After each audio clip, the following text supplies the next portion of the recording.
Assalamualaikum warahmatullahi wabarakatuh.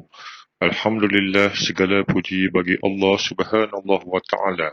Selawat dan salam kepada junjungan besar Nabi Muhammad sallallahu alaihi wasallam, ahli keluarga baginda, sahabat baginda serta orang-orang yang mengikuti jejak langkah baginda sallallahu alaihi wasallam.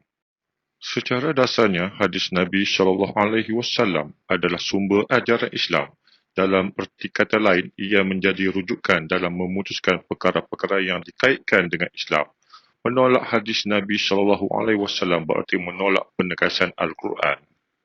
Dalam surah An-Nisa ayat 65, maka demi Tuhanmu, wahai Muhammad, mereka tidak disifatkan beriman sehingga mereka menjadikan engkau hakim dalam apa-apa perselisihan yang timbul di antara mereka. Kemudian mereka pula tidak merasa di hati mereka sesuatu keberatan dari apa yang telah engkau hukumkan, dan mereka menerima keputusan itu dengan sepenuhnya. Menolak hadis yang sahih sebagai sumber hukum Islam jika dilakukan dalam keadaan waras dan sedar, membawa individu berkenaan terkeluar dari Islam. Inilah yang disebut oleh As-Sayuti radhiyallahu anhu, wafat 911 Hijrah.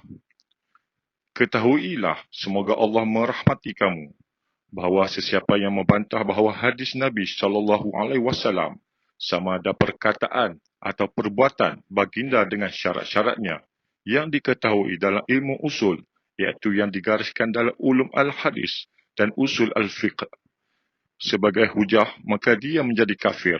Dia terkeluar dari daerah Islam dan dihimpunkan bersama Yahudi dan Kristian atau bersama siapa saja yang Allah mahu daripada puak-puak kafir. Al-Sayuti Miftah Al-Jannah fi Ikhtijat bi Al-Sunnah, muka surat 140. Di dalam salah satu video yang telah dimuat naik di YouTube, Rafi telah mempertikaikan kata-kata Nabi SAW yang telah menceritakan kepada para sahabat baginda apabila di padang mahsyar, semua manusia mencari Nabi Muhammad untuk minta syafaat. Abu Ja'far meriwayatkan dengan sanadnya dari Ibnu Abbas berkata, Nabi Muhammad SAW bersabda, tidak ada seorang Nabi melainkan ia mempunyai doa yang mustajab dan semuanya sudah menggunakan doa itu di dunia. Sedangkan aku masih menyimpan doa sebagai syafaat bagi umatku pada hari kiamat. Ingatlah bahawa akulah pemimpin, penghulu, Sayyid dari semua anak Adam dan tidak sombong.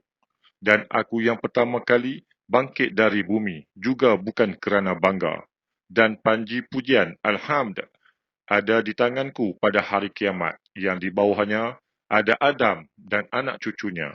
Juga tidak bangga dengan itu. Pada hari kiamat, kesukaran dan kerisauan manusia akan bertambah dahsyat, sehingga mereka datang kepada Nabi Adam alaihi salam dan berkata, Hai Abul Bashar, ayah dari semua manusia, berikanlah syafaatmu, pertolonganmu bagi kami dengan meminta Tuhan supaya segera menyelesaikan hal kami ini. Diriwayatkan oleh Imam Muslim daripada Abu Hurairah, Rasulullah SAW bersabda, apabila manusia berada dalam keadaan saling bertengkar dan pelbagai rupa di padang mahsyar, akhirnya mereka bertanya satu sama lain, berapa lamakah mereka akan berada dalam keadaan itu? Masing-masing meluahkan keinginan untuk mencari syafaat yang boleh menyelamatkan mereka ketika itu. Akhirnya, mereka memutuskan untuk meminta bantuan daripada Nabi Adam alaihi salam, kemudian Nabi Nuh alaihi salam, Nabi Ibrahim alaihi salam, Nabi Musa alaihi salam, Nabi Isa alaihi salam, dan yang terakhir kepada Nabi Muhammad sallallahu alaihi wasallam.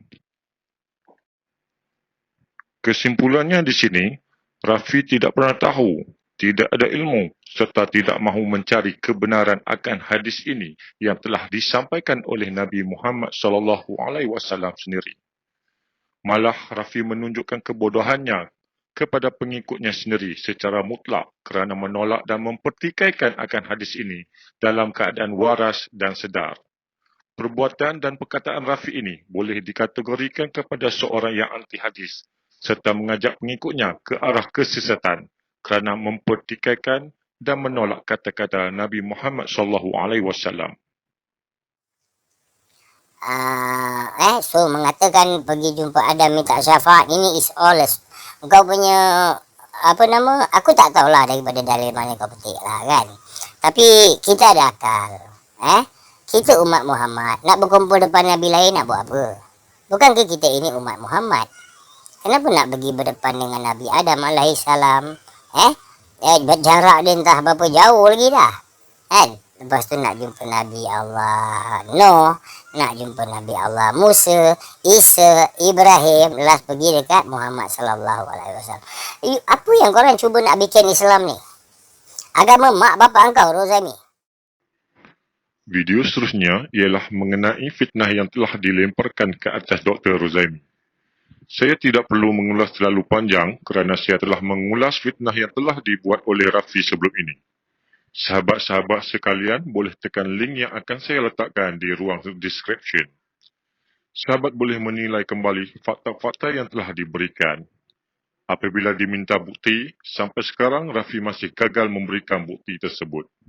Rafi juga mengatakan video tersebut telah dihapuskan oleh Dr. Rozaimi, tetapi video tersebut terlebih dahulu disimpan oleh pengikutnya sebelum ia dihapuskan. Di sini, kita telah nampak kebodohan Rafi sendiri yang telah ditunjukkan kepada pengikutnya. Tanpa sedar, Rafi telah memperbodohkan dirinya sendiri dan juga memperbodohkan pengikutnya yang taksub secara membuta tuli. Jika video tersebut telah disimpan, keluarkan video tersebut dan buktikannya. Atau video tersebut sememangnya tidak ada, yang ada hanya fitnah, cacian serta makian yang menjadi zikir harian oleh Rafi dan pengikutnya saja. Akhir sekali, saya menasihati sahabat-sahabat sekalian termasuk diri saya sendiri. Bersama-samalah kita menjaga setiap tutur kata kita atau penulisan kita kerana kita semua akan dipertanggungjawabkan di akhirat nanti. Di dalam Sahih Sunan Al-Tirmizi, Rasulullah SAW juga pernah menasihatkan Muaz bin Jabal supaya menjaga lidah dan tutur katanya dengan menunjukkan lidah. Baginda bersabda yang bermaksud, tahanlah lidah kamu. Muaz bertanya, wahai Nabi Allah, apakah sungguh kita akan dipertanggungjawabkan terhadap apa yang kita katakan? Baginda menjawab, moga ibumu kehilanganmu, wahai Muaz. Tidaklah manusia itu disungkurkan ke dalam neraka di atas muka atau hidung mereka, melainkan disebabkan apa yang telah lidah mereka ucapkan. Assalamualaikum warahmatullahi wabarakatuh.